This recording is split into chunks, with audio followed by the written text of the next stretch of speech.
Boring বাঙালি চ্যানেলে আজকে পড়ে শোনাবো হুমায়ুন আহমেদের মিসির আলী সিরিজের উপন্যাস পুফি। আজ প্রথম পর্ব। আবুল কাসেম জোয়ারদার কোনো পশু পাখি পছন্দ করেন না।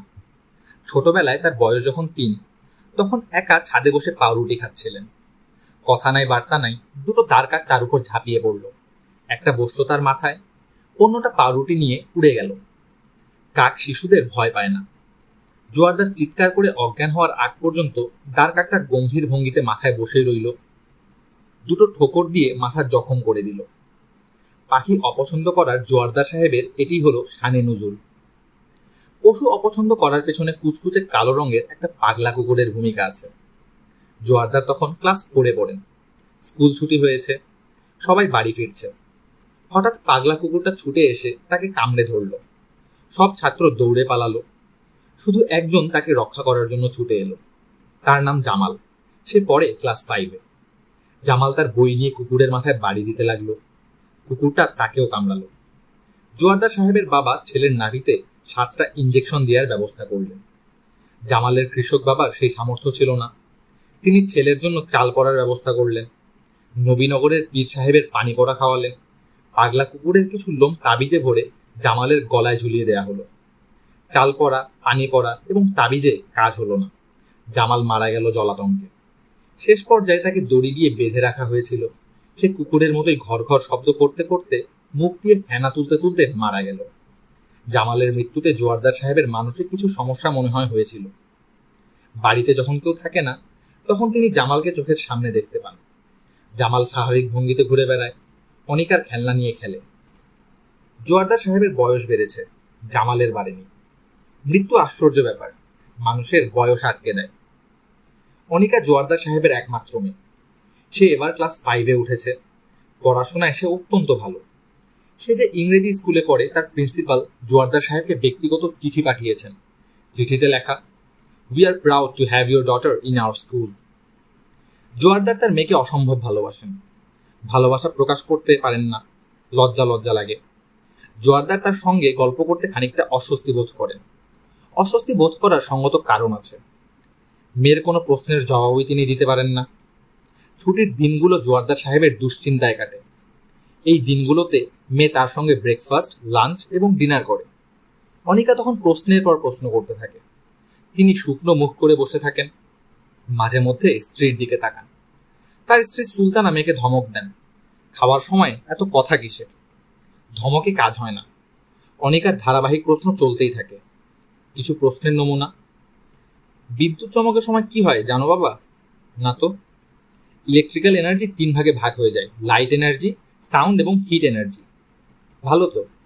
"রিইনফোর্সড কংক্রিট কাকে বলে জানো?" "না।"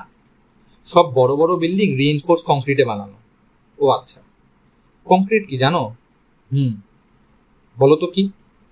"ভাত খাওয়ার সময় এত কথা বলা ঠিক না।" "ঠিক না কেন?" "এতে হজমের সমস্যা হয়। খাবার হজম করার জন্য আমাদের পাকস্থলীতে 2 রকমের অ্যাসিড বের হয়, এদের নাম বলতে পারবে?" জোয়ারদার সাহেবকে হতাশ গলায় বলতে হয়, "না।" অনিকার 6 নম্বর জন্মদিনে জোয়ারদার ধাক্কার মতো খেলেন। তার মেয়ে একটি বিড়ালের বাচ্চা কোলে নিয়ে দাঁড়িয়ে আছে। বিড়ালের বাচ্চা কুচকুচে কালো, শুধু লেজটা সাদা। বিড়ালের মাথায় সাদা স্পট আছে। বিড়াল কোলে অনিকাকে দেখে মনে হচ্ছে এ মুহূর্তে তার মতো সুখী বালিকা কেউ নেই। সে বিড়ালের গালের সঙ্গে গা লাগিয়ে দাঁড়িয়ে আছে। মাঝে মাঝে বিড়ালের মতো মিউ মিউ করছে। "বাবা, এর নাম পুফি। আমি জন্মদিনে গিফট পেয়েছি।" "বলো তো বাবা, কে দিয়েছে?" "জানি না, ছোট মামা দিয়েছে।" জোয়ারদার বিরক্ত গলায় বললেন, "একে নিয়ে ছানাছানি করার কিছু নেই।" "না কেন বাবা?" "বিড়াল নানান ডিজিজ ছড়ায়।" অনিকা বলল, "বিড়াল কোনো ডিজিজ ছড়ায় না বাবা। পশু ডাক্তার পুফিকে ইঞ্জেকশন দিয়েছেন। তার নখ ছোট মামা নেইল কাটার দিয়ে কেটে দিয়েছে। আজ মেয়ের জন্মদিন, কঠিন কোনো কথা বলা ঠিক না।" জোয়ারদার বারান্দায় চলে গেলেন। বারান্দাটা সুন্দর, চিকের পর্দা দিয়ে আলাদা করা। সুলতানা 4টা মানি প্ল্যান্টের গাছ লাগিয়েছে। গাছগুলো বড় হয়ে গ্রিল বেয়ে উঠেছে। চিকের পর্দা না থাকলেও এখন চলে, তারপরও পর্দা খোলা হয়নি। বারান্দাটা জোয়ারদারের সিগারেট কর্নার।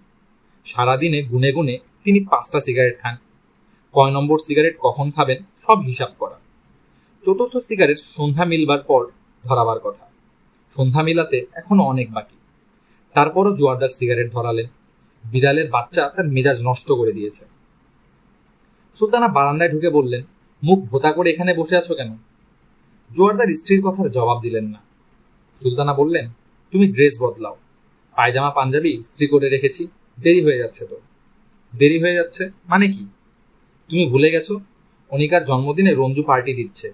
কেক আসবে সোনারগাঁ হোটেল থেকে, খাবার আসবে ঢাকা ক্লাব থেকে, একদিন ম্যাজিশিয়ান ম্যাজিক দেখাবেন, জাদুকর শাহিন না কি যেন না। জোয়ারদার বললেন, আমার শরীরটা ভালো লাগছে না, মনে হয় জ্বর আসছে। সুলতানা স্বামীর কপালে হাত দিয়ে বললেন, জ্বরের বংশও নেই, তারপরে মনের শান্তির জন্য একটা প্যারাসিটামল খাও। জোয়ারদার বললেন, প্যারাসিটামল আমি খাবো, কিন্তু রঞ্জুর বাড়িতে যাব না। তাকে আমি পছন্দ করি না, এ কথা তোমাকে আগেও কয়েকবার বলেছি, আজ আবার বললাম। সুলতানা কঠিন মুখ করে জোয়ারদারের সামনে বসতে বসতে বললেন, কেন পছন্দ করো না? কোনো কারণ ছাড়াই পছন্দ করি না। মানুষের পছন্দ অপছন্দের সবসময় কারণ লাগে না। তোমাকে আমি বলেছি কোনো কারণ ছাড়াই আমি বিড়াল অপছন্দ করি। তুমি মেয়ের জন্মদিনে যাবে না? জন্মদিন অন্য কোথাও হলে যাব। রঞ্জুর বাড়িতে যাবে না? না। বাসার সবাই কিন্তু যাচ্ছে, কাজের মেয়ে দুটাও যাচ্ছে। যাক, আর শোনো, বিড়ালটাকে সঙ্গে নিয়ে যাবে, ওই বাড়িতে রেখে আসবে। তুমি জানো জন্তু জানোয়ার আমি পছন্দ করি না। তুমি কি মেয়ের জন্য কোনো গিফট কিনেছ? না, ভুলে গেছি। একজন কিন্তু মনে রেখেছে, বিশাল আয়োজন করেছে। করুক, বিড়াল অবশ্যই রেখে আসবে, তার বাড়িতেই রেখে আসবে। আমাকে বলছো কেন? তোমার মেয়েকে বলো, সেই সাহস তো নেই। কঠিন গলায় আমার সঙ্গে কথা বলবে, রঞ্জুর সঙ্গে কথা বলবে মিনমিন করে, আর মেয়ের সামনে তো ভেজা বিড়াল। সবাই জন্মদিনে চলে যাওয়ার পর জোয়ারদার লক্ষ্য করলেন, ওরা বিড়াল রেখে গেছে। বিড়াল সারা বাড়ি ঘুরে বেড়াচ্ছে, যেন বহুকাল ধরে সে এখানেই বাস করে, সবকিছু তার চেনা। একবার লাফ দিয়ে টিভি সেটের উপর উঠল, সেখান থেকে নেমে সোফায় বসলো। সোফা পছন্দ হলো না। সোফা থেকে নেমে মেঝেতে জোয়ারদারের স্যান্ডেল কামড়াকামড়ি করতে লাগলো। তিনি কয়েকবার হেই হেই করলেন, পুফি স্যান্ডেল ছাড়ল না। স্যান্ডেল মুখে কামড় দিয়ে ধরে রান্নাঘরে চলে গেল। জোয়ারদার বুঝলেন, তাকে শাস্তি দেওয়ার জন্য বিড়াল সুলতানা রেখে গেছে। টেলিফোন করে সুলতানাকে কঠিন কিছু কথা অবশ্যই বলা যায়। জোয়ারদার তা করলেন না। নিজের চা বানিয়ে বারান্দায় এসে বসলেন। বিড়াল একটা তেলাপোকা ধরেছে, তেলাপোকা নিয়ে খেলছে, মাঝে মধ্যে ছেড়ে দিচ্ছে। তেলাপোকা প্রাণ ভয় কিছু দূর যাওয়ার পরই বিড়াল তার উপর ঝাঁপিয়ে পড়ছে। দৃশ্যটা দেখতে খারাপ লাগছে না? জোয়ারদার আগ্রহ নিয়ে তেলাপোকা এবং বিড়ালের ঘটনা দেখছেন। ইংরেজিতে ক্যাট অ্যান্ড মাউস গেম বাগধারা আছে, কিন্তু বিড়াল তেলাপোকা নিয়ে কিছু নেই। তেলাপোকার ইংরেজি কি? জোয়ারদার তেলাপোকার ইংরেজি মনে করতে পারলেন না। অনিকাকে জিজ্ঞেস করলে সে বলে দেবে। মেয়েকে টেলিফোন করবেন নাকি করবেন না এ বিষয়ে মনস্থির করতে তার সময় লাগছে। তিনি কোনো সিদ্ধান্তই দ্রুত নিতে পারেন না। অনিকাই তাকে সিদ্ধান্ত নেওয়ার ঝামেলা থেকে মুক্ত করলো। সেই টেলিফোন করলো, চিকন গলায় বলল, হ্যালো বাবা, মা তোমাকে বলতে বলল টেবিলে তোমার জন্য খাবার ঢাকা দেওয়া আছে। আচ্ছা। মাংসটা মাইক্রোওয়েভে গরম করে নিও। আচ্ছা। অনিকা, তেলাপোকার ইংরেজি কি? তেলাপোকার ইংরেজি তুমি জানো না? জানতাম, এই মুহূর্তে মনে পড়ছে না। তেলাপোকার ইংরেজি ককরোচ। ও আচ্ছা। আর একটা ইংরেজি আছে অয়েল বিটেল। বাবা, টেলিফোন রাখি, একজন ম্যাজিশিয়ান এসেছেন, তিনি ম্যাজিক দেখাবেন। মজা হচ্ছে মা? খুব মজা হচ্ছে। মামা আমাকে একটা সাইকেলও দিয়েছেন। বাবা, তুমি আমাকে সাইকেল চালানো শেখাবে। আচ্ছা। রাত 9টায় জোয়ারদার রাতের খাবার খেয়ে নেন। তিনি শরীরটাকে সুস্থ রাখুন বইয়ে পড়েছেন। ডিনারের অন্তত 2 ঘন্টা পর ঘুমাতে যেতে হয়। বইয়ের নিয়ম মেনে তিনি রাত 11টা পর্যন্ত জেগে থাকেন। 11টা পর্যন্ত জাগতে হবে বলে তিনি প্রতি রাতেই একটা ছবি দেখেন। 11টা বাজা মাত্রই ডিভিডি প্লেয়ার বন্ধ করে দেন বলে কোনো ছবিরই তিনি শেষটা দেখতে পারেন না। ছবির শেষটা না দেখার সামান্য অতৃপ্তি নিয়ে তিনি ঘুমোতে যান। বালিশে মাথা ঠেকানো মাত্রই ঘুমিয়ে পড়েন। তার 13 বছরের বিবাহিত জীবনে এই রুটিনের তেমন কোনো ব্যতিক্রম হয়নি। রাত 8টা বাজে। বাড়িতে কেউ নেই বলেই মনে হয় আগেভাগে খিদে লেগেছে। তিনি ঠান্ডা খাবার খেতে পারেন না। মাইক্রোওয়েভে খাবার গরম করার বিষয়টাও জানেন না। নানান বোতাম টেপাটেপি করতে হয়, টাইমার সেট করতে হয়। এর চেয়ে ঠান্ডা খাবার খাওয়াই ভালো। খাবার টেবিলের কাছে গিয়ে তাকে থমকে দাঁড়াতে হলো। মাংসের বাটি উপুর হয়ে আছে। টেবিলে মাংস ছড়ানো ভাতের বাটির ঢাকনা খোলা। প্লেটে মাংসের ঝোল মাখা বিড়ালের পায়ের ছাপ। ডালের বাটিতে মৃত তেলাপোকা ভাসছে। যে তেলাপোকা নিয়ে পুফি খেলছিল তাকেই এনে ডালের বাটিতে ফেলেছে। বদ বিড়ালের এই কাণ্ড। জোয়ারদার ফলের ঝুড়ি থেকে একটা আপেল নিয়ে টিভির সামনে বসলেন। ডিভিডির বোতাম চাপতেই ছবি শুরু হলো। মনে হয় ভূত প্রেতের কোনো ছবি। কবর খুঁড়ে কফিন বের করা হচ্ছে। গভীর রাত। কবরের পাশে লণ্ঠনের আলো ছাড়া কোনো আলো নেই। কবর খুঁড়ছে রূপবতী তরুণী এক মেয়ে। মেয়েটার মাথায় সোনালি চুল। জোয়ারদার আগ্রহ নিয়ে ছবি দেখছেন। বিড়ালটাও তার মতো আগ্রহ নিয়ে ছবি দেখছে। সে বসেছে জোয়ারদারের ডান পায়ের কাছে। ইচ্ছে করলে প্রচন্ড লাথি মেরে বিড়ালকে শিক্ষা দেওয়া যায়। ইচ্ছে করলে প্রচন্ড লাথি মেরে বিড়ালকে উচিত শিক্ষা দেওয়া যায়। তিনি শাস্তি দিচ্ছেন না, জমা করে রাখছেন। সব শাস্তি একসঙ্গে দেয়া হবে। সুলতানা ফিরুক, সচক্ষে বিড়ালের কীর্তিকলাপ দেখুক, তারপর শাস্তি। শাস্তি হবে দ্বীপান্তর, বস্তায় ভরে দূরে কোথাও নিয়ে ফেলে দিয়ে আসা। বস্তা শাস্তির কিছু নিয়মকানুন আছে। বিড়ালের সঙ্গে গোটা 10 ন্যাপথলিন দিয়ে বস্তার মুখ বন্ধ করতে হয়। ন্যাপথলিনের কড়া গন্ধে বিড়ালের ঘ্রাণ শক্তি সাময়িক নষ্ট হয়। তখন তাকে দূরে ফেলে দিয়ে এলে সে আর গন্ধ শুকে শুকে ঘরে ফিরতে পারে না। কলিং বেল বাজছে। জোয়ারদার উঠে দাঁড়ালেন। তার সঙ্গে বিড়ালও উঠে দাঁড়ালো। গায়ের আড়মোড়া ভাঙল, হাই তুলল। তারপরও লাফ দিয়ে টিভি সেটের উপরে বসে পড়ল। জোয়ারদার দরজা খুললেন। অনিকা বিড়াল হাতে দাঁড়িয়ে আছে। বিড়ালের গালের সঙ্গে তার গাল লাগানো। এর মানে কি? অনিকা বিড়াল নিয়ে গিয়েছিল? তাহলে টিভির উপর যে বিড়ালটা বসে আছে সেটা কোত্থেকে এসেছে? জোয়ারদার দৌড়ে বসার ঘরে এলেন। সেখানে কোনো বিড়াল নেই। তিনি প্রতিটি ঘর খুঁজলেন, বিড়াল নেই। সুলতানা বললেন, কি খুঁজছো? কিছু না। টেবিলে খাবার ছড়িয়েছ কেন? জোয়ারদার হতাশ চোখে তাকিয়ে রইলেন, কিছু বললেন না। সুলতানা বললেন, কাজটাকে তুমি আমার উপর রাগ করে করলে? তা না, তুমি না যাওয়ায় রঞ্জু বেশ মন খারাপ করেছে। মেয়ের জন্মদিন উপলক্ষে সে আমাকে একটা শাড়ি দিয়েছে, তোমাকে একটা গরম চাদর দিয়েছে। পছন্দ হয়েছে কি না দেখো। পছন্দ হয়েছে। না দেখেই বললে পছন্দ হয়েছে, গায়ে দিয়ে দেখো। জোয়ারদার চাদর গায়ে দিয়ে দরজা খুলে হঠাৎ বের হয়ে গেলেন। এমনও তো হতে পারে বিড়ালটা নিচে আছে। প্রতিটি ফ্ল্যাট বাড়ির গ্যারেজে কিছু বিড়াল থাকে। ড্রাইভারদের ফেলে দেওয়া খাবার খেয়ে এরা বড় হয়। গ্যারেজে কোনো বিড়াল পাওয়া গেল না। জোয়ারদার এজি অফিসে কাজ করেন। তার পোস্টের নাম audit and accounts officer. AG office হলো ঘুষের কারখানা। অর্থমন্ত্রী বা রাজস্ব বোর্ডের প্রধানের নিজের চেক পাস করাতে হলেও ঘুষ দিতে হয়। টাকার পরিমাণের উপর ঘুষের অঙ্ক নির্ধারিত। এজি অফিসের লোকজন অঙ্কে পাকা। জোয়ারদার সাহেব এই অফিসে হংস মধ্যে বক যথা। তিনি ঘুষ খান না। একবারই তিনি কিছুক্ষণের জন্য ঘুষ নিয়েছিলেন। লাল রঙের একটা ফাউন্টেন পেন। এই কলমের বিশেষত্ব হচ্ছে রাতে কলমের গা থেকে আলো বের হয়। ঘরে বাতি না থাকলেও এই কলম দিয়ে লেখা যায়। অনিকা এমন একটা কলম পেলে আনন্দে লাফালাফি করবে ভেবেই তিনি সহকর্মীর কাছ থেকে কলমটা নিলেন। সহকর্মীর নাম খালেক। সে বলল, স্যার, ফাইলটা রেখে গেলাম, পাস করে দেবেন, পার্টি ঝামেলায় আছে। বিকেল 4:21 পর্যন্ত ঝামেলায় পড়া পার্টির ফাইল হাতে নিয়ে বসে রইলেন। দুপুরে লাঞ্চ খেলেন না। বিকেল 4:26 তিনি খালেককে ফাইল এবং কলম ফেরত দিলেন। খালেক বলল, স্যার, আপনি আজীব মানুষ। কলমটা আপনি রেখে দেন, ফাইলে সই করার দরকার নাই, আমি অন্য ব্যবস্থা করব। জোয়ারদার বললেন, না। খালেক নিজের মনে আবারও বলল, আজীব আদমি। জোয়ারদারকে আজব মানুষ ভাবার কোনো কারণ নেই। তার চরিত্রে অদ্ভুত কিছু নেই। অফিস থেকে বেইলি রোডের বাসায় ফেরেন হেঁটে। বাসায় ফিরেই গোসল সেরে বারান্দায় বসে 1 কাপ চা খান। চায়ের সঙ্গে দিনের 3য় সিগারেটটি খেতে হয়। চা নিয়ে সুলতানা আসেন এবং প্রতিদিনের মতো জিজ্ঞেস করেন, চায়ের সঙ্গে কিছু খাবে? বাসায় দিনাজপুরের চিরা আছে, চিরা ভেজে দেব? তিনি বলেন, না। মাখন মাখিয়ে টোস্ট বিস্কিট দেব? না। রাতে কি খাবে? যা রান্না হবে তাই খাবো। সুলতানা উঠে দাঁড়াতে দাঁড়াতে বলেন, সব দিন না, মাঝে মাঝে। তোমাকে বিয়ে না করে একটা যন্ত্র বিয়ে করলে আমার জীবনটা সুখের হতো। যন্ত্রে একবার চাবি দিয়ে দিলাম, যন্ত্র তার মতো চলছে, আমাকে কিছু করতে হচ্ছে না। সুলতানা লম্বা বাক্যালাপের দিকে গেলেই জোয়ারদার সিগারেট ধরান। কথার পিঠে কথা বলার অভ্যাস তার নেই। সন্ধ্যা মিলিয়েছে। জোয়ারদার বারান্দায় বসে আছেন। চা এবং সিগারেট শেষ হয়েছে। দুপুরে লাঞ্চ করেননি বলে ক্ষুধাবোধ হচ্ছে। আজ মনে হয় 9টার আগেই খেতে হবে। এর মধ্যে রান্না হবে কি না কে জানে। পুফিকে কোলে নিয়ে অনিকা বারান্দায় ঢুকলো। জোয়ারদারের সামনে বসতে বসতে উজ্জ্বল মুখে বলল, এমন অদ্ভুত ঘটনা ঘটেছে বাবা, শুনলে তুমি চমকে উঠবে। কি ঘটনা? পুফি যাতে বাথরুম করতে পারে এই জন্য আমি একটা প্লাস্টিকের থালায় বালি দিয়ে উত্তর দিকের বারান্দায় রেখেছি। এতেই কাজ হয়েছে। সে এখন তার বাথরুমে বাথরুম করে। ভালো। অদ্ভুত ব্যাপার না বাবা? আমার কি ধারণা জানো বাবা?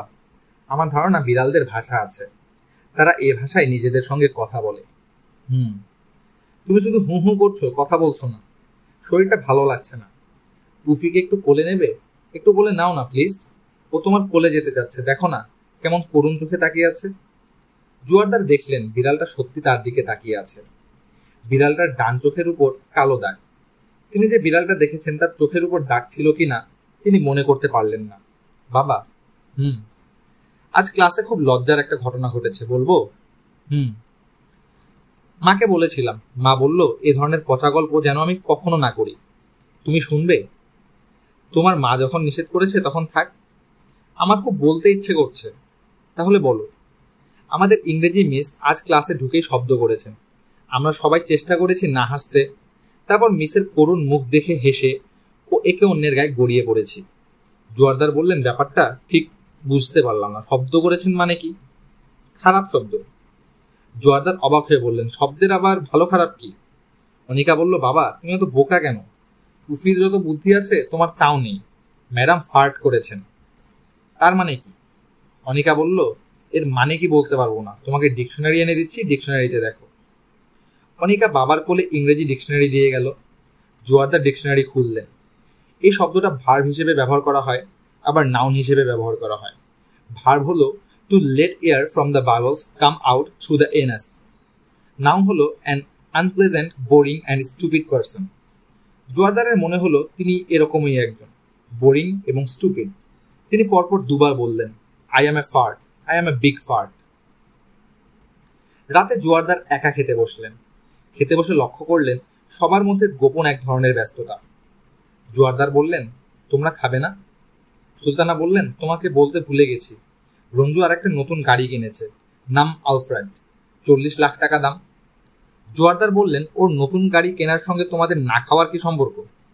রঞ্জু গাড়িটা পাঠিয়ে দিয়েছে আমাদের নিয়ে যাওয়ার জন্য, গাড়ি নিয়ে লং ড্রাইভে যাবে। ও আচ্ছা। আমরা কুমিল্লা চলে যাব, রাতে থাকবো কুমিল্লা বার্ডে, ভোরবেলা ঢাকা রওনা হব। তুমি নিশ্চয়ই আমাদের সঙ্গে যাবে না? না। আমি কাজের মেয়ে দুটিকেও নিয়ে যাচ্ছি, সকাল 8টা বাজার আগেই ঢাকা ফিরব। তোমার ব্রেকফাস্টের সমস্যা হবে না। আচ্ছা। জোয়ারদার লক্ষ্য করলেন কাজের মেয়ে দুটি বিপুল উৎসাহে সাজগোজ করছে। সুলতানার রাত কাটানোর জন্য বাইরে কোথাও গেলেই কাজের মেয়ে দুটিকে নিয়ে যান। মেয়ে দুটির বয়স 16 এবং 17, দুজন যমজ বোন। আগে নাম ছিল হাবিবা হামিদা, সুলতানার নাম বদলে রেখেছেন তুহিন, তুষার। এরা সারাক্ষণ সাজগোজ নিয়ে থাকে। মেয়ে দুটি জন্ম থেকেই রূপ নিয়ে এসেছে। সুলতানা ঘষে মেজে এদের প্রায় নায়িকা বানিয়ে ফেলেছেন। লাক্স চ্যানেল আই সুপারস্টারে পাঠালে 3rd বা 4th হয়ে যেতে পারে। অপরিচিত কেউ এলে সুলতানাকে জিজ্ঞেস করেন, এরা আপনার বোন নাকি? সুলতানা চাপা আনন্দ নিয়ে বলেন, এই দুটাই আমার কাজের মেয়ে। এই তোরা হা করে দাঁড়িয়ে আছিস কেন? গেস্টকে চা দিবি না? গেস্ট খুবই লজ্জা পান। গেস্টদের লজ্জা সুলতানা উপভোগ করেন। সুলতানা রাতে যখন থাকেন না, তুহিন তুষারকে রেখে যেতে শঙ্কাবোধ করেন। পুরুষ মানুষকে বিশ্বাস করা আর শকুন বিশ্বাস করা একই। শকুন মরা গরু দেখলে ঝাঁপিয়ে পড়বে, পুরুষও মেয়ে মানুষ দেখলে ঝাঁপিয়ে পড়বে, মৃত মেয়ে মানুষ দেখলেও ঝাঁপ দিবে। রাতের খাবার শেষ করে ছবি দেখতে বসে জোয়ারদার লক্ষ্য করলেন বিড়ালটা তার চেয়ার ঘেঁষে বসে আছে। ওই দিনের সেই বিড়াল, এতে কোনো সন্দেহ নেই। একটা ছোট্ট প্রভেদ আছে। অনিকার বিড়ালটার ডান চোখের উপর সাদা দাগ, এটার বা চোখের উপর কালো সাদা। এমনকি হতে পারে এই বিড়ালটা অনিকার বিড়ালের যমজ। তুহিন তুষারের মতো এরাও যমজ বোন। অনিকার বিড়ালের নাম কুফি, এটার নাম দেওয়া যেতে পারে কুফি। জোয়ারদার বললেন, এই কুফি, কুফি। বিড়াল ঘর ঘর শব্দ করল। নাম পছন্দ হয়েছে কি হয়নি বোঝা গেল না। বিড়াল রহস্য নিয়ে ঠান্ডা মাথায় চিন্তা করতে হবে, হুটহাট চিন্তায় কাজ হবে না। জোয়ারদার ছবিতে মন দিলেন। মন বসছে না, তবুও জোর করে তাকিয়ে থাকা। ওয়েস্টার্ন ছবি, বন্দুক পিস্তলের ছড়াছড়ি। অনিকার ঘর থেকে হাসির শব্দ শোনা গেল। এই শব্দে জোয়ারদারের শরীর প্রায় জমে গেল। হাসির শব্দ তার পরিচিত, জামালের হাসি। অনেকদিন পর খালি বাড়ি পেয়ে জামাল এসেছে। মাঝখানে অনেকদিন তিনি জামালকে দেখেননি, হয়তো আজ আবার দেখবেন। তিনি এখন কি করবেন? ছবি দেখতে থাকবেন নাকি উঠে পাশের ঘরে যাবেন? জোয়ারদার উঠে দাঁড়ালেন। জামাল বিড়ালটাকে নিয়ে খেলছে। টেনিস বল দূরে ছুঁড়ে মারছে। বিড়াল মাথা দিয়ে ঠেলতে ঠেলতে বলটা জামালের কাছে নিয়ে আসছে। এক একবার বল আনছে আর জামাল বলছে, কুফি ভালো, কুফি ভালো। এমনকি হতে পারে জামাল যে জগৎ থেকে এসেছে, কুফিও সেই জগৎ থেকে এসেছে। কুফি এ পৃথিবীর কোনো বিড়াল নয়। জোয়ারদার কাপা কাপা গলায় বললেন, জামাল। জামাল ফিরে তাকালো। জোয়ারদারের দিকে কিছুক্ষণ তাকিয়ে আবার খেলায় মগ্ন হয়ে গেল। জোয়ারদার দীর্ঘ নিঃশ্বাস ফেলে ছবি দেখতে গেলেন। ছবির মূল নায়ককে এখন ফাঁসিতে ঝোলানো হচ্ছে। ছবির মাঝখানে নায়ক ফাঁসিতে ঝুললে বাকি ছবি কিভাবে চলবে কে জানে। জোয়ারদার ছবিতে পুরোপুরি মন দিতে পারছেন না। জামালের হাসি তাকে বারবার চমকে দিচ্ছে। এর মধ্যে মোবাইল ফোন বাজছে। সুলতানা ফোন করেছেন। তার গলার স্বরে অপরাধী অপরাধী ভাব। সুলতানা বলল, এই কি করছো? ছবি দেখছি। কি ছবি? নাম বলতে পারবো না, ওয়েস্টার্ন ছবি। ছবিতে এখন কি দেখাচ্ছে? বারের দৃশ্য। দুজন মগ ভর্তি করে বিয়ার খাচ্ছে। বাচ্চা একটা ছেলের হাসির শব্দ পাচ্ছি। সেও কি বারে? জোয়ারদার ইতস্তত করে বললেন, তোমাকে একটা জরুরি বিষয়ে টেলিফোন করেছি। রঞ্জু প্ল্যান চেঞ্জ করেছে। ও আচ্ছা। রঞ্জু ঠিক করেছে কুমিল্লা যাবেন না, সরাসরি কক্সবাজার যাবে। সাইমন হোটেলে বুকিং দিয়ে ফেলেছে। ও যে কেমন পাগল টাইপ তুমি তো জানো। ভালো তো। সুলতানা বললেন, কয়েকদিন একা থাকতে হবে, তোমার কষ্ট হবে। সরি, আমি রাজি হতাম না। তোমার মেয়ের মুখের দিকে তাকিয়ে রাজি হয়েছি। সে যে কি খুশি। আমি মনে হয় তোমার ছবি দেখায় ডিস্টার্ব করছি। তাহলে রাখি। আচ্ছা। নিয়মের ব্যতিক্রম করে জোয়ারদার পুরো ছবি দেখলেন। জামালের হাসির শব্দ এখনো পাওয়া যাচ্ছে। জোয়ারদার ঘুমোতে গেলেন রাত 12টায়। জামাল এখন বিড়াল নিয়ে বিছানায় উঠেছে। খেলার ভঙ্গি পাল্টেছে। জামাল বিড়ালের সামনে কোল বালিশ ধরছে। বিড়াল বালিশে ঝাঁপিয়ে পড়ছে, নখ দিয়ে আঁচড়াচ্ছে। কোল বালিশ থেকে বের হওয়া তুলা ঘরময় ছড়ানো। জোয়ারদার বিরক্ত মুখে বললেন, অন্য ঘরে যাও, আমি এখন ঘুমাবো। জামাল সঙ্গে সঙ্গে বিছানা থেকে নেমে পাশের ঘরে চলে গেল। বিড়ালটা গেল জামালের পিছনে পেছনে। বিড়াল এবং জামালের বিষয়টা নিয়ে কারো সঙ্গে কথা বলা জরুরি। এটা তার মানসিক রোগ। এইটুকু বোঝার বুদ্ধি তার আছে। মানসিক রোগের কোনো ডাক্তারের সঙ্গে কথা বলাই ভালো।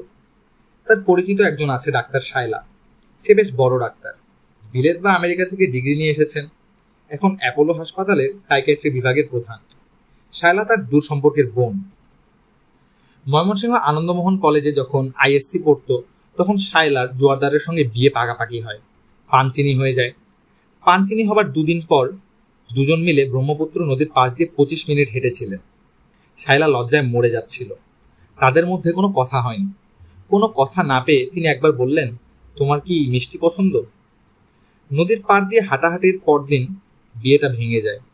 জোয়ারদারের বড় মামা হইচই শুরু করলেন। মেয়ে যার কাছে প্রাইভেট পড়ে তার সঙ্গে অবৈধ সম্পর্ক, একবার সন্তান খালাস করিয়েছে, তার কাছে প্রমাণ আছে, ইত্যাদি। জোয়ারদার নির্বিরোধী ভীরু মানুষ। বিয়ে ভেঙে যাবার পর সে কিন্তু ভালো সাহস দেখালো। সে শায়লার সঙ্গে দেখা করলো এবং বলল, বড় মামা খামাখা হইচই করছেন, এটা তার স্বভাব। তুমি কিছু মনে করো না, আমি তোমার কাছে ক্ষমা চাই। তুমি রাজি থাকলে চলো কাজী অফিসে যাই, বিয়ে করি। শায়লা কঠিন গলায় বলল, না, পুরোনো দিনের কথা মাথায় রেখে লাভ নেই। শায়লার কাছে যাওয়া যায়।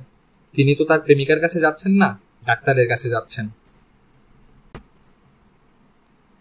ডাক্তারের ওয়েটিং লাউঞ্জে খানিকটা লজ্জিত এবং বিব্রত মুখে জোয়ারদার বসে আছেন। তার কোলে এক প্যাকেট মাতৃভাণ্ডারের রসমালাই, হাতে সবুজ রঙের কার্ড, সেখানে ইংরেজিতে লেখা প্লিজ ওয়েট, এর নিচে লেখা 17। তিনি অপেক্ষা করছেন। হাসপাতাল হচ্ছে মশা মাছি মুক্ত এলাকা, কিন্তু তার রসমালাইয়ের প্যাকেটের উপর স্বাস্থ্যবান দুটা নীল মাছি ওড়াউড়ি করছে। রোগীদের কেউ কেউ বিরক্ত হয়ে তার দিকে তাকাচ্ছে। রসমালাই সঙ্গে করে আনা মস্ত বোকামি হয়েছে। তিনি সৌজন্য সাক্ষাতে আসেননি, ডাক্তারের সঙ্গে তার রোগ নিয়ে পরামর্শ করতে এসেছেন। ডাক্তারের অ্যাসিস্ট্যান্ট জোয়ারদারের দিকে তাকিয়ে বলল, রেডি হয়ে যান, নেক্সট আপনি। জোয়ারদার ভেবে পেলেন না রেডি হওয়ার মানে কি। উঠে দাঁড়াতে হবে, দরজার সামনে যেতে হবে। ভিজিটের টাকা দিন 1500 টাকা। হাইট আর ওজন মাপুন, ব্লাড প্রেশার মাপুন। হাতে কি? মিষ্টির প্যাকেট। মিষ্টির প্যাকেট টেবিলে রেখে ওজন মাপুন। মিষ্টির প্যাকেট কার জন্য? ডাক্তারের জন্য। আপনারাও খাবেন। অ্যাসিস্ট্যান্ট মুখ বিকৃত করে বলল, ডাক্তারের জন্য আনবেন ভিজিট, মিষ্টি, লাউ, কুমড়া এইসব না। জি আচ্ছা, এখন ঢুকে পড়ুন। ডাক্তারদের ঘরগুলি আলো ঝলমলে হয়। রোগীর চোখ মুখ দেখতে হয়, জিভ দেখতে হয়। অল্প আলোয় তা সম্ভব না। সাইকিয়াট্রিস্টের ঘর বলেই হয়তো আলো কম। ডাক্তারি টেবিলের ওপাশে শায়লা বসে আছে। মানুষের চেহারায় বয়সের ছাপ পড়ে। জোয়ারদার অবাক হয়ে দেখলেন শায়লার চেহারায় বয়সের কোনো ছাপ পড়েনি। আগে রোগা পটকা ছিল, এখন স্বাস্থ্য ভালো হয়েছে, গায়ের চামড়া উজ্জ্বল হয়েছে। রঙিন স্কার্ফে শায়লার মাথার চুল পেছন দিক থেকে বাঁধা, তাকে খানিকটা ইরানি মেয়ের মতো লাগছে। ডাক্তার শায়লা বললেন, আপনার নাম জোয়ারদার? জি। কি প্রবলেম নিয়ে এসেছেন বলুন। গুছিয়ে বলার চেষ্টা করুন, কিছু যেন বাদ না পড়ে। আমাদের সমস্যা হচ্ছে, আমাদের যখন গুছিয়ে কথা বলা দরকার তখন টেলিগ্রাফের ভাষায় কথা বলি, আর যখন সারসংক্ষেপে বলা দরকার তখন 500 পৃষ্ঠার উপন্যাস শুরু করি। আপনি কিছু মনে করবেন না, আমার ধূমপান করার অভ্যাস আছে। আমি সিগারেট টানতে টানতে আপনার কথা শুনবো। আপনার কোনো সমস্যা আছে? জি না। জোয়ারদারের বুক থেকে পাথর নেমে গেছে। শায়লা তাকে চিনতে পারেনি। চিনতে না পারারই কথা, অল্প বয়সেই তার চুল পেকেছে, মাথায় টাক পড়েছে। শায়লা সিগারেটের টান দিতে দিতে বললেন, চুপ করে আছেন কেন, সমস্যা বলুন। আমার ঘরে একটা বিড়াল ঢুকে। সমস্যা এই নাকি আরও আছে? এইটাই সমস্যা। ফ্ল্যাট বাড়িতে থাকেন? জি। একটা ফ্ল্যাট বাড়িতে বিড়াল ঢোকা সমস্যা হবে কেন? এরা খাদ্যের সন্ধানে ঢুকবে, আরামের সন্ধানেও ঢুকবে। বিড়াল আরাম পছন্দ করে। সে কি মাঝে মধ্যে আপনার পাশে আরাম করে শুয়ে হাই তোলে? জি। যখন টিভি চলে তখন টিভির দিকে তাকিয়ে থাকে? জি। ব্যাপারটা যে খুবই স্বাভাবিক, আপনি বুঝতে পারছেন? জি। এমন যদি হতো বিড়ালটা টিভি দেখতে দেখতে টিভির নাটক নিয়ে আপনার সঙ্গে আলোচনা শুরু করতো, তাহলে ছিল সমস্যা। তখন আমার কাছে আসার একটা অর্থ হতো। এখন আপনি এসেছেন শুধু শুধু কিছু টাকা খরচ করবার জন্য। চা বা কফি কিছু খাবেন? আমার এখানে চা কফির ব্যবস্থা আছে। না। বিয়ে করেছেন নিশ্চয়ই? জি। ছেলে মেয়ে কয়টা? একটাই মেয়ে, নাম অনিকা। আমি এখন যাই? না। আমি একটা সিগারেট শেষ করেছি, দ্বিতীয় সিগারেট ধরাবো, সেটা শেষ করব, তারপর যাবেন। জি আচ্ছা। শায়লা দ্বিতীয় সিগারেট ধরাতে ধরাতে বলল, হাস্যকর বিড়ালের গল্প নিয়ে আপনি আমার কাছে কেন এসেছেন এখন আমি সেই ব্যাখ্যা করব। দয়া করে লজ্জা পাবেন না। আপনার খুবই ইচ্ছা করছিল আমার সঙ্গে দেখা করার। আপনি লাজুক মানুষ, কোনো অজুহাত খুঁজে পাচ্ছিলেন না। বিড়ালের একটা গল্প অনেক চিন্তা ভাবনা করে বের করলেন। হয়েছে? জোয়ারদার মাথা নিচু করে থাকলেন, কিছু বললেন না। একবার ভাবলেন, বলেন বিড়ালের গল্পটা সত্যি। তারপর মনে হলো থাক। শায়লা বললেন, আপনি যে মনে করে আমার জন্য রসমালাই নিয়ে এসেছেন, এতে আমি বেশ অবাক হয়েছি। রসমালাইয়ের অংশটা আমি ভুলে গিয়েছিলাম। আপনাকে নিয়ে ব্রহ্মপুত্রের পার ধরে হেঁটেছি। লজ্জায় আমি অস্থির। হঠাৎ কথা নাই বার্তা নাই আপনি বললেন, তোমার কি মিষ্টি পছন্দ? আমি কোনো কিছু না ভেবেই বললাম, রসমালাই। রসমালাই কেন, কোনো মিষ্টি আমার পছন্দ না। জোয়ারদার অস্বস্তির সঙ্গে উঠে দাঁড়াতে দাঁড়াতে বললেন, শায়লা যাই? শায়লা হাতের সিগারেট ফেলে দিয়ে বললেন, আচ্ছা। আবার যদি কোনো কারণে আমার সঙ্গে কথা বলতে ইচ্ছা করে বা আমাকে দেখতে ইচ্ছা করে, সরাসরি চলে আসবে। বিড়ালের কাহিনী ফাদার কিছু নাই। আচ্ছা। সঙ্গে ট্রান্সপোর্ট আছে? ট্রান্সপোর্ট না থাকলে বলুন, আমার গাড়ি পৌঁছে দেবে। জোয়ারদার বলল, লাগবে না। প্রচন্ড অস্বস্তি নিয়ে জোয়ারদার বাড়ি পৌঁছালেন। দরজা খুলে বাড়িতে ঢোকার পর অস্বস্তি কাটল। খালি বাড়ি। বসার ঘরে বাতি জ্বলছে। সোফায় বিড়ালটা শুয়ে আছে। তাকে দেখে একবার মাথা তুলে আবার আগের অবস্থায় চলে গেল। মনে হয় ঘুমাচ্ছে। টিভিতে হিন্দি সিরিয়াল হচ্ছে। সিরিয়ালে লম্বা গলার একটা মেয়ে সুন্দর করে কাঁদছে। তার সামনে কঠিন চেহারার একজন যুবা পুরুষ, সে মেলি গলায় কথা বলছে। টিভি কে ছেড়েছে? বিড়ালটা নিশ্চয়ই না, জামালের কাণ্ড। জামালের কথাটা শায়লাকে বলা উচিত ছিল, লাভ হতো না। বিড়ালের ব্যাপারটা শায়লা যেভাবে উড়িয়ে দিয়েছে, জামালেরটাও উড়িয়ে দেবে। জোয়ারদার ডাকলেন, জামাল। জামাল জবাব না দিয়ে শোবার ঘরের মুখে এসে দাঁড়ালো। কখন এসেছিস? জামাল জবাব দিল না, হাসল। জোয়ারদার দীর্ঘ নিঃশ্বাস ফেলে বললেন, তোদের দুজনকে নিয়ে বিরাট দুশ্চিন্তায় আছি। দেখা যাবে শেষটায় আমি পাগল হয়ে যাব। আমাকে পাবনা পাগলাগারদে নিয়ে আটকে রাখবে। পাগলাগারদ চিনিস? জামাল না সূচক মাথা নাড়ল। জোয়ারদার উঠে পড়লেন। তাকে রাতের খাবারের ব্যবস্থা করতে হবে। সহজ কোনো আইটেমে যেতে হবে। 2 মুঠ ভাত, 1 মুঠ ডাল, 1 চিমটি লবণ আর একটা ডিম দিয়ে জাল, শেষটায় তেল দিয়ে বাগার। জোয়ারদার রান্না বসিয়েছেন। তার পাশে জামাল দাঁড়িয়ে আছে। সে উৎসুক চোখে দেখছে। বিড়ালটা খাবার টেবিলে শুয়ে ঘুমোচ্ছে। জোয়ারদার জামালের দিকে তাকিয়ে বললেন, কিছু খাবি? জামাল না সূচক মাথা নাড়ল। জোয়ারদার পুফির দিকে তাকিয়ে বললেন, তুই কিছু খাবি? পুফি মাথা তুলে বিরক্ত হয়ে তাকিয়ে আবার মাথা নামিয়ে নিল। টিভির সামনে বসে জোয়ারদার রাতের খাবার খাচ্ছেন। জামাল তার পাশে বসেছে, পুফি তার পায়ের কাছে। টিভিতে বিয়ের অনুষ্ঠান হচ্ছে, আগুন জ্বলছে। পুরোহিত মন্ত্র করে করে আগুনে কি যেন দিচ্ছে। আগুন ধপ করে বাড়ছে। আগুনের পাশে বসা স্বামী স্ত্রী দুজনেই ভয় পেয়ে খানিকটা পিছাচ্ছে। দৃশ্যটা দেখতে ভালো লাগছে। মোবাইল টেলিফোন বাজছে, সিনেমাতেই মনে হয় বাজছে। একসময় বোঝা গেল সিনেমার না, জোয়ারদারের টেলিফোন বাজছে। তাকে উঠে টেলিফোন আনতে হলো না। পুফি লাফ দিয়ে উঠে দাঁতে কামড়ে ধরে টেলিফোন নিয়ে এলো। এই জাতীয় দৃশ্য বিদেশি সিনেমায় দেখা যায়। ঘরের বেড়াল খাওয়ানো এবং ঘুমানো ছাড়া কিছু করে না। টেলিফোন করেছে অনিকা। হ্যালো বাবা, বলো তো আমরা কোথায়? কক্সবাজারে। হয়নি, 10 গোল্লা পেয়েছো। এখন আমরা সেন্ট মার্টিন আইল্যান্ডে। মামা একটা জাহাজ ভাড়া করে আমাদের সেন্ট মার্টিন নিয়ে এসেছে। মজা হচ্ছে মা? খুব মজা হচ্ছে। এখন আমরা বারবিকিউ করছি। নাও মার সঙ্গে কথা বলো। সুলতানা বললেন, এই একটা ইন্টারেস্টিং খবর শোনো। রঞ্জুর সেন্ট মার্টিনে একটা হোটেল আছে, নাম দিয়েছে সলিড রক। সমুদ্রের পাশের বাড়ি, নাম দিয়েছে সলিড রক। অদ্ভুত না? ওর কি চমৎকার চমৎকার আইডিয়া। সে যে সেন্ট মার্টিনে হোটেল বানিয়ে বসে আছে তাই জানতাম না। আমি এত অবাক হয়েছি। তুমি অবাক হওনি? এখন টেলিফোন রাখছি, পরে তোমার সঙ্গে কথা হবে। মাংস পড়ে যাচ্ছে, যাই।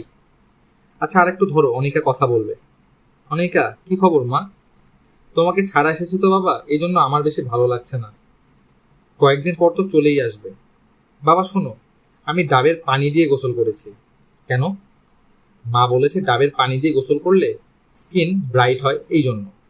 তোমার স্কিন তো এমনিতেই ব্রাইট, আরো ব্রাইট হবে। আমি তখন চাঁদের মতো হয়ে যাব। চাঁদের গা থেকে যেমন আলো বের হয়, আমার গা থেকেও বের হবে। ভালো তো। বাবা আমি টেলিফোন রাখছি, মা ডাকছে। মাকে সাহায্য করতে হবে। জোয়ারদার ঘুমোতে গেছেন। ঘুম যখন আসি আসি করছে, তখন তার মোবাইল বাজতে শুরু করেছে। তার মোবাইল ধরার কোনো ইচ্ছা ছিল না। পুফি কামড়ে মোবাইল নিয়ে এসেছে বলে অনিচ্ছায় ধরতে হলো। হ্যালো, কে বলছেন? আমার নাম করিম, আমি শায়লা ম্যাডামের অ্যাসিস্ট্যান্ট। ম্যাডাম জরুরি ভিত্তিতে আপনাকে একটু দেখা করতে বলেছেন। আমার টেলিফোন নাম্বার কোথায় পেয়েছেন? আপনিই তো আমাকে দিয়েছেন। টাকা দিয়ে যখন রসিদ দিলেন তখন টেলিফোন নাম্বার, অ্যাড্রেস সব দিলেন। ও আচ্ছা, আপনার পক্ষে কি এখন আসা সম্ভব? আমি গাড়ি নিয়ে আসছি।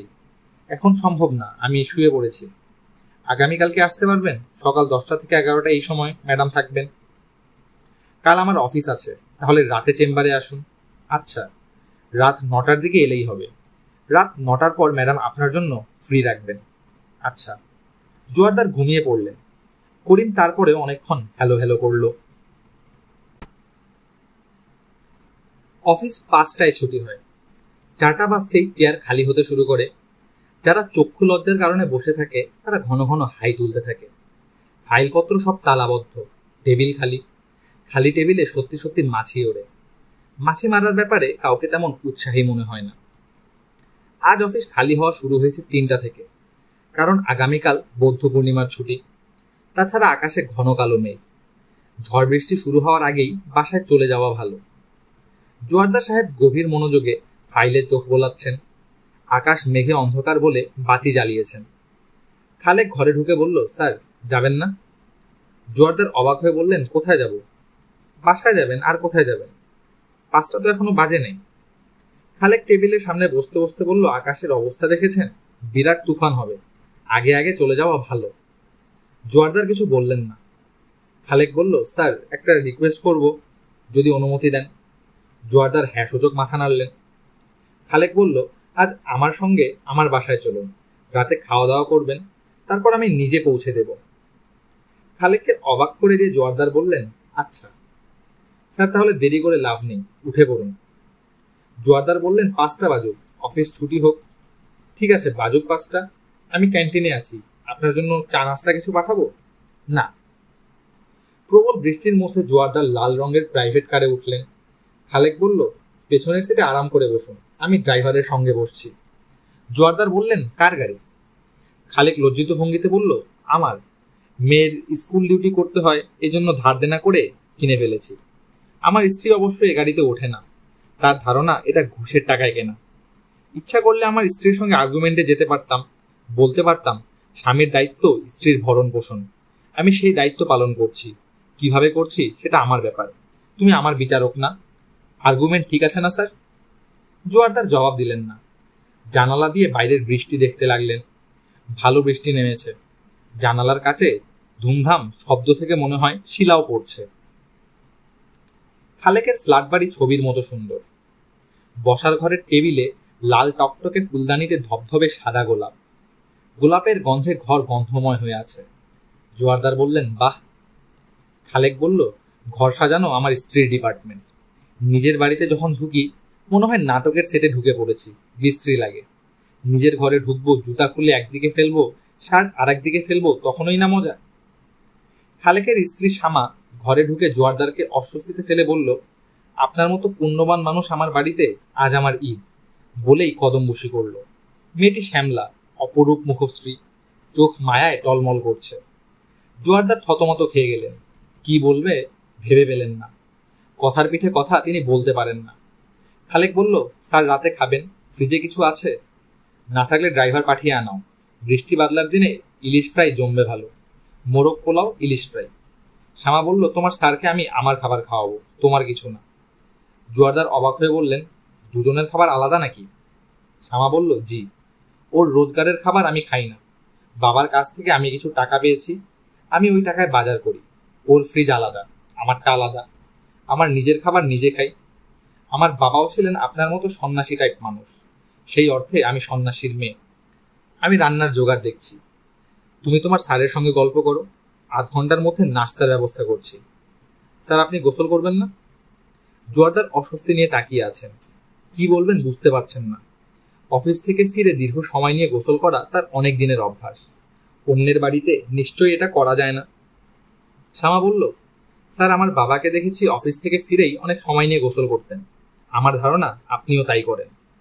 জোয়ারদার বললেন, বাথরুমে সব কিছু আছে, আমি পরিষ্কার লুঙ্গি দিচ্ছি, আমার বাবার লুঙ্গি। জোয়ারদার বললেন, দরকার নেই। শ্যামা বলল, অবশ্যই দরকার আছে। আপনি বাথরুমে ঢুকুন, আমি নাস্তার জোগাড় দেখি। শ্যামা চলে যেতেই খালেক বিরক্ত গলায় বলল, কথায় কথায় সন্ন্যাসী বাবা, সন্ন্যাসী বাবা, অস্থির হয়ে গেছি। কয়েকবার বলেছি তুমিও সন্ন্যাসী হয়ে যাও। পার্বত্য চট্টগ্রামে কোনো গুহা খুঁজে বের করো, গুহায় দাখিল হয়ে যাও, গুহার ভেতর হাগামোতা করো, জঙ্গলি মশার কামড় খাও। সন্ন্যাসী বাবার কাণ্ডটা শুনুন স্যার। ঢাকা শহরে দুটা বাড়ি, দুটাই দান করে দিয়েছে। একটা মাত্র মেয়ে, সে কিছু পায়নি, নগদ কিছু টাকা দিয়ে খালাস। সেই টাকার পরিমাণ কত তাও জানি না। আমি তো সন্ন্যাসী না, আমাকে বলবে কেন? জোয়ারদার কথা ঘোরাবার জন্য বললেন, আপনার মেয়ে কোথায়? সে তার ছোট চাচার বাড়িতে। মেয়ের মধ্যে সন্ন্যাসী ভাব দেখা দিয়েছে। আমি দুষ্ট লোক, আমার সঙ্গে কথা না বললেই চলে। তার মা আমার গাড়িতে ওঠে না বলে মেয়েও ওঠে না। লোন করে গাড়ি কিনেছি, লোনের কাগজপত্র দেখিয়েছি, তাতেও লাভ হয় নাই। স্যার যান, গোসল করে আসুন। আমার স্ত্রী একবার যখন মুখ দিয়ে গোসলের কথা বের করেছে, তখন গোসল করতেই হবে। বাথরুমে যদি না যান, বালতিতে করে পানি এনে মাথায় ঢেলে দেবে। সন্ন্যাসী বাবার মেয়ের নারী নক্ষত্র আমি চিনি। রাত 9টার মধ্যে খাওয়া দাওয়া শেষ হলো। শ্যামা বলল, স্যার আপনার কি পান খাওয়ার অভ্যাস আছে? জোয়ারদার বললেন, না। শ্যামা বলল, আপনার তো খালি বাসা, একা বাসায় থেকে কি করবেন, এখানে থেকে যান। জোয়ারদার মনে করতে পারলেন না তার বাসা যে খালি, এই খবর এদের দিয়েছেন কিনা। দেয়ার তো কথা না। শ্যামা বলল, বাইরে ঝড় বৃষ্টি হচ্ছে স্যার, থেকে যান, গেস্ট রুম রেডি করে দেই। খালেক বলল, স্যারের বাড়িতে কেউ নাই? জোয়ারদার বললেন, না, ওরা কক্সবাজার বেড়াতে গেছে, সেখান থেকে গেছে সেন্ট মার্টিন, কাল পরশু চলে আসবে। খালেক স্ত্রীর দিকে তাকিয়ে বলল, স্যারের বাড়ি যে খালি, এই খবর তুমি কিভাবে জানলে? স্যার তোমাকে বলেছেন? কখন বললেন? শ্যামা জবাব না দিয়ে উঠে গেল। খালেক বিরক্ত গলায় বলল, বাড়িতে মহিলা পীর নিয়ে বাস করি, না বলতেই ঘটনা জানে। বাড়ি তো না, হুজরাখানা। স্যার বুঝলেন, মাঝে মাঝে ইচ্ছা করে বনে জঙ্গলে চলে যাই।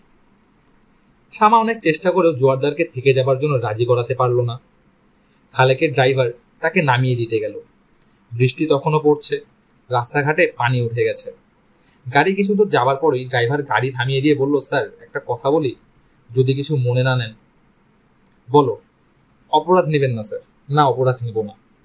রাস্তায় পানি উঠে গেছে, পানির ভিতর দিয়ে গাড়ি নিয়ে গেলে ইঞ্জিনে পানি ঢুকে যাবে, আমার চাকরি চলে যাবে।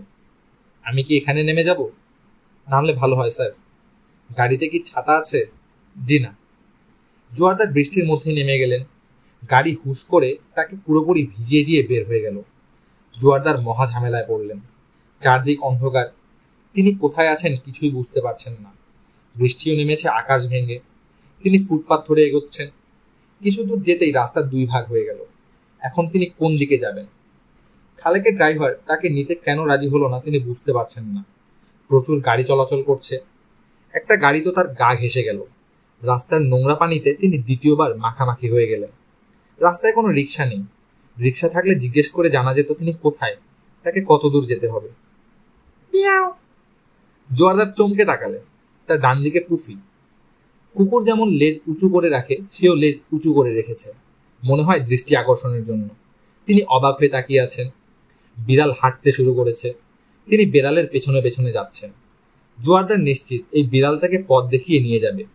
বিড়াল পানি পছন্দ করে না, কিন্তু এর কোনো অসুবিধা হচ্ছে না। তিনি মাঝে মাঝে দাঁড়িয়ে পড়ছেন, বিড়ালও দাঁড়িয়ে যাচ্ছে। বিষয়টা নিয়ে কারোর সঙ্গে আলাপ করতে পারলে ভালো হতো। কার সঙ্গে আলাপ করবেন? সবার সঙ্গে সব বিষয় নিয়ে আলাপ করা যায় না। ডাক্তার শায়লা তো পাত্তাও দিল না। আজ রাত 9টায় তার সঙ্গে দেখা করবার কথা, লাভ কি? তাছাড়া যাবেনও বা কিভাবে? রাত 11টার দিকে জোয়ারদার নিজ বাসার সামনে উপস্থিত হলেন। বিড়ালটা তাকিয়ে আছে তার দিকে। তিনি ক্ষীণ গলায় বললেন, থ্যাংক ইউ। বলেই নিজের উপর খানিকটা রাগ লাগলো। বিড়াল থ্যাংক ইউ এর মর্ম বুঝবে না। জোয়ারদারের সারা শরীর কাদায় পানিতে মাখামাখি হয়েছিল। তাকে দ্বিতীয়বার গোসল করতে হলো। এখন শুয়ে পড়ার সময়, কিন্তু তিনি অভ্যাসবশে টিভির সামনে বসলেন। ন্যাশনাল জিওগ্রাফিতে মহিষের মতো দেখতে কোনো এক প্রাণীর জীবন বৃত্তান্ত দেখাচ্ছে। তিনি আগ্রহ নিয়ে দেখছেন। বিড়ালটাও আগ্রহ নিয়ে দেখছে। অনেকক্ষণ হলো টেলিফোন বাজছে। তার চেয়ার ছেড়ে উঠতে ইচ্ছে করছে না। সারা শরীরে আলস্য, মনে হচ্ছে চেয়ারেই ঘুমিয়ে পড়বেন। নিতান্ত অনিচ্ছায় টেলিফোন ধরলেন। সুলতানা টেলিফোন করেছেন। এই, টেলিফোন ধরছো না কেন? 3বার কল করলাম। জোয়ারদার বললেন, কি প্রশ্ন করেছে আর কি উত্তর? আবার কি? রাতে খাওয়া দাওয়া করেছো? হোটেলে খেয়েছো? জোয়ারদার আবারও বললেন, ঝামেলা এড়ানোর জন্য বলা। কি দিয়ে খেয়েছো? কই মাছ, মুরগির মাংস, ছোট মাছ আর ঘি। ঘি? গরম ভাতে 1 চামচ ঘি নিয়েছি। হোটেলে ঘি দেয়? ঠিক করে বলো তো, কোথায় খেয়েছো? তুমি আমার সঙ্গে লুকাছাপা করো, এটা আমি জানি। বলো, কোথায় খেয়েছো? জোয়ারদার প্রশ্নের জবাব দেওয়ার আগেই পাশের ঘরে খিলখিল হাসির শব্দ হলো। সুলতানা বললেন, হাসছে কে? জোয়ারদার জানেন কে হাসছে। খালি বাড়ি পেয়ে জামাল চলে এসেছে। বিষয়টা সুলতানাকে বলা অর্থহীন। কি বুঝতে কি বুঝবে?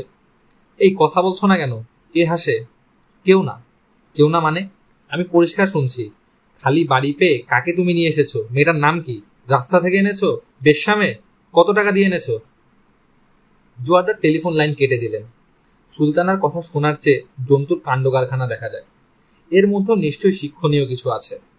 মহিষের মতো জানোয়ারটার নাম জানতে পারলে ভালো হতো। অনিকা বলতে পারত। টেলিফোন আবার বাজছে। বাজুক, ওইদিকে কান না দিলেই হলো। জোয়ারদার ঠিক করলেন আজ আর বিছানায় যাবেন না, সোফাতেই ঘুমাবেন। জামালের লাফালাফিটা বাড়াবাড়ি রকমের। মাঝে মাঝে বিড়ালের মিয়াও শব্দ কানে আসছে। সেও যুক্ত হয়েছে জামালের সঙ্গে। জোয়ারদার সোফাতেই ঘুমিয়ে পড়লেন। টিভি চ্যানেলের শব্দ, জামালের হইচই, একটু পরপর টেলিফোনের বেজে ওঠা কিছুই তার ঘুমের সমস্যা করল না। তবে অনেকদিন পর দুঃস্বপ্নটা দেখলেন। কালো রঙের মাঝারি সাইজের চেয়েও ছোট একটা কুকুর তাকে কামড়ে ধরেছে। জামাল কুকুরটাকে ছাড়ানোর চেষ্টা করছে। একসময় কুকুরটা তাকে ছেড়ে জামালকে কামড়ে ধরল। জামাল বুক ফাটা আর্তনাদ করল, বাজান, বাজান গো। জোয়ারদারের স্বপ্ন এ পর্যন্ত হয়। বাজান বাজান শব্দে তার ঘুম ভেঙে যায়। আজ ঘুম ভাঙল না। স্বপ্নটা চলতে থাকলো। তিনি দেখলেন জামাল 4 পায়ে ঘুরে বেড়াচ্ছে। তার পেট ফুলে আছে। পেট ভর্তি কুকুরের বাচ্চা। পেটের চামড়া ভেদ করে বাচ্চাগুলো দেখা যাচ্ছে। কি ভয়ঙ্কর দৃশ্য! বাচ্চাগুলি কাঁদছে। কান্নার আওয়াজ টেলিফোনের রিংটোনের মতো। জোয়ারদার জাগলেন। কুকুরের বাচ্চা কাঁদছে না, টেলিফোন বাজছে। পুফি মোবাইল ফোন কামড়ে ধরে তার বিছানার কাছে বসা। জামালকেও দেখা যাচ্ছে, সে জোয়ারদারের পায়ের কাছে বসেছে। নিতান্ত অনিচ্ছায় জোয়ারদার টেলিফোন ধরলেন। নিশ্চয়ই সুলতানা চিৎকার চেঁচামেচি করে রাতের ঘুমের 12টা বাজিয়ে দেবে। জোয়ারদার বললেন, সুলতানা বলো, কি বলবে? অপরিচিত তরুণী কণ্ঠ বলল, আপনার স্ত্রীর নাম সুলতানা? জোয়ারদার বললেন, আপনি কে? আমার নাম শায়লা, ডাক্তার শায়লা। ও আচ্ছা, আজ আপনার আসার কথা ছিল। জোয়ারদার বললেন, ঝড় বৃষ্টিতে আটকা পড়েছিলাম। বুঝতে পারছি, আমি অপেক্ষা করেছিলাম। ভালো কথা। আপনার মামা কি বেঁচে আছেন? কোন মামা? শায়লা বললেন, যে মামার কারণে আমাদের বিয়েটা হয়নি। ও, বড় মামা? হ্যাঁ, বেঁচে আছেন। প্যারালাইসিস হয়েছে, বিছানা থেকে নামতে পারেন না। Sorry to hear that. আপনি আপনার বড় মামার ঠিকানাটা আমাকে দেবেন? আমি তাকে একটা থ্যাংক ইউ লেটার পাঠাবো। কেন? ওনার কারণে আপনার সঙ্গে আমার বিয়ে হয়নি। নিজের মধ্যে প্রচণ্ড জেদ তৈরি হয়েছিল। পড়াশোনা করেছি, রেজাল্ট ভালো করেছি, একটা কথা জিজ্ঞেস করা হয়নি। আপনার স্ত্রী কি হাউসওয়াইফ? জি। আপনার বড় মামা বাগড়া না দিলে আমাকেও বাকি জীবন হাউসওয়াইফ হয়ে থাকতে হতো। বছর বছর বাচ্চা পয়দা করতাম। আমার কথা শুনে রাগ করছেন? না, আমার ধারণা আমি উল্টাপাল্টা কথা বলছি। নিজের উপর কন্ট্রোল নেই বলেই বলছি। আমি রাতে নিয়ম করে 2 গ্লাস রেড ওয়াইন খাই। এই অভ্যাস বিদেশ থেকে পিএইচডি ডিগ্রির সঙ্গে নিয়ে এসেছি। আজ আপনি না আসায় খানিকটা মেজাজ খারাপ ছিল বলে হুইস্কি খেয়েছি 4 পেগ। জোয়ারদার বললেন, ও আচ্ছা। শায়লা বললেন, নিজের উপর কন্ট্রোল নেই বলেই এত রাতে টেলিফোন করে উল্টাপাল্টা কথা বলছি। Same on me. টেলিফোন রাখছি, আপনি ঘুমোতে যান। Sorry for everything. Joardar telephone পাশে রেখে ঘুমোতে গেলেন।